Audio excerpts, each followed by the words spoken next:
మనం లవ్లీ పంజాబీ ధాబాకి అయితే వచ్చేసాం. సో వెజ్జీస్ కి అయితే ఇది బెస్ట్ హోటల్ అని చెప్తాం. ఫ్యామిలీకి అయితే ఇది పర్ఫెక్ట్ ప్లేస్ అన్నమాట. ఇక్కడైతే మొత్తం ఐటమ్స్ అన్ని కట్టెల పొయ్యి మీద అయితే చేస్తున్నారు.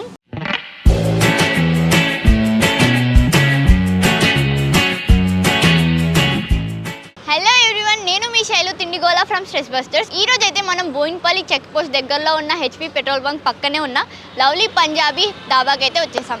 సో ఇక్కడ టేస్ట్ ఎలా ఉంటుందో, ఇదైతే చాలా రష్ ఉంది. సో ఇక్కడ చాలామంది అయితే విజిట్ అవుతున్నారు. సో టేస్ట్ ఎలా ఉందో ఒకసారి చెక్ చేద్దాం. మనమైతే ఇక్కడ ఏమేమి ఐటమ్స్ అయితే అవైలబుల్గా ఉన్నాయో ఒకసారి చెక్ చేసుకుందాము. సో ఇక్కడ అయితే దాల్తో డిఫరెంట్ ఐటమ్స్ ఉన్నాయి, అండ్ ఆలూతో ఉన్నాయి డిఫరెంట్గా, అండ్ తందూరి రోటీ అంట, different rotis, butter rotis and parottas, jeera rice అనుకుంటా, different types of pulao rice అలా ఉన్నాయి. అండ్ వచ్చేసి కిచిడీస్ కూడా అవైలబుల్గా ఉన్నాయి. సో మీరు డెఫినెట్గా మీకు ఏదైతే ఇష్టమో ఒకసారి ట్రై చేయండి. ఇక్కడైతే చాలా ఐటమ్స్ అయితే అవైలబుల్గా ఉన్నాయి. అన్ని ప్యూర్ వెజ్ అంట, నో నాన్ వెజ్ అంట. ఇక్కడైతే మనకు ప్యూర్ వెజ్. సో వెజ్జీస్కి అయితే ఇది బెస్ట్ హోటల్ అని చెప్తాం. ఇక్కడైతే అంబియన్స్ అయితే నాకు చాలా బాగా నచ్చింది. ఓపెన్ వెదర్లో మంచం మీద మన ఫ్రెండ్స్ అండ్ ఫ్యామిలీకి అయితే ఇది పర్ఫెక్ట్ ప్లేస్ అనమాట. వాళ్ళతో వచ్చి ఇలా ఓపెన్ వెదర్లో కబుర్లు చెప్పుకుంటూ చాలా మంచిగా తినొచ్చు అండ్ వెదర్ని ఎంజాయ్ చేయొచ్చు. నైట్ టైం ఇంకా బాగుంటుంది. సో డెఫినెట్గా మీరైతే వచ్చి విజిట్ అయ్యి కంపల్సరీగా తినండి. వీడియో చూడడమే కాకుండా వచ్చి విజిట్ అయ్యి ట్రై చేయండి.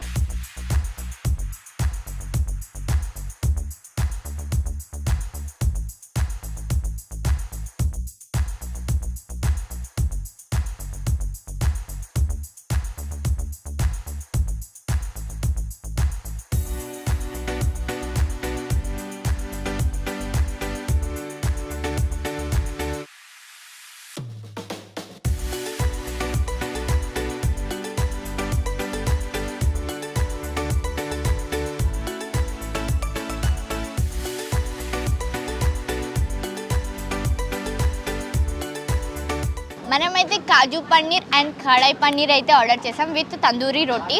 సార్ టేస్ట్ ఎలా ఉందో చూసేద్దాం.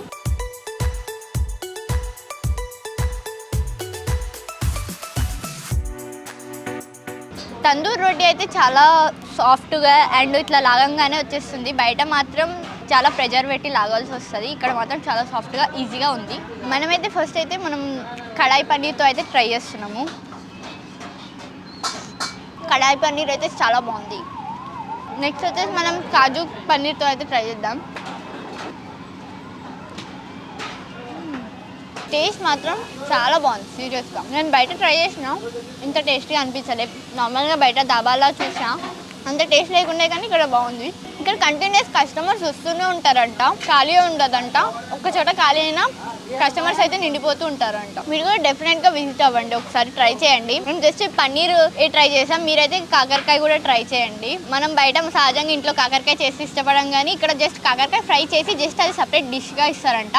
సో ఒకసారి తిని ట్రై చేయండి. భయ్యా यहाँ पे क्या क्या ज़्यादा बिकता? काजू पनीर, कढ़ाई पनीर, कीमा पनीर, पनीर बटर मसाला, मलाई कोफ्ता, सोया चॉप, करेला काकर का रहते. ఓకే, ఇక్కడైతే మొత్తం పన్నీర్ ఐటమ్స్ ప్లస్ కాకరకాయ కూడా ఉందంట. అది చాలా మంది ఇష్టపడరు, కానీ కాకరకాయ ఒకసారి ట్రై చేయండి. ఇక్కడైతే చాలా ఫేమస్ అంట. मतलब यहाँ पे क्या ज़्यादा फेमस है? कस्टमर्स क्या ज़्यादा लेते? काजू पनीर ज़्यादा बिकते, कढ़ाई पनीर, పనీర్ టీకా ज़्यादा वही लेते. కాజు పన్నీర్ అయితే కడాయి పన్నీర్ ఎక్కువ ఇక్కడ సేల్ అవుతుందంట. సో కస్టమర్స్ ఎక్కువ దాన్నే అడుగుతారంట. ఓకే, यहाँ पे टाइमिंग्स क्या है? यहाँ पे 1 बजे से 1 बजे से नाइट 1 बजे से 1 बजे से 1 నుంచి 1 o'clock, 1 AM నుంచి 1 PM దాకా అంట ఇక్కడైతే. ये शॉप कितने सालों से रखे आप? यहाँ पे 1983 से 1983 1983 నుంచి అయితే ఇది డాబా అయితే ఉందంట. ఈ డాబా అయితే 41 years నుంచి అయితే ఉందంట. మనకైతే పన్నీర్తో పాటు ఇదేదో పాపడ్ ఇచ్చారు, అండ్ వచ్చేసి ఆనియన్స్, కీరా, నిమ్మకాయ కూడా ఇచ్చారు. మనకి పాపడ్ కూడా ఇచ్చారు కదా, ఒకసారి పాపడ్ కూడా ట్రై చేద్దాం. ఏ పంజాబీ స్పెషల్ అనుకుంటా పాపడి, మన సైడ్ చేసినట్టు చేయలేరు, చాలా డిఫరెంట్గా ఉంది. మనమైతే ఒకసారి పాపడి కూడా ఇచ్చారు కదా, ఇది మాకైతే కాంప్లిమెంటరీగా ఇచ్చారు. ఒకసారి ట్రై చేసి చూద్దాం. పాపడ్ కూడా చాలా బాగుంది. ఇదంటే మన తెలుగు వాళ్ళు చేసినట్లేదు, ఇది పంజాబీ స్టైల్ అంట. ఇది కూడా ఒకసారి మీరు డెఫినెట్గా ట్రై చేయండి.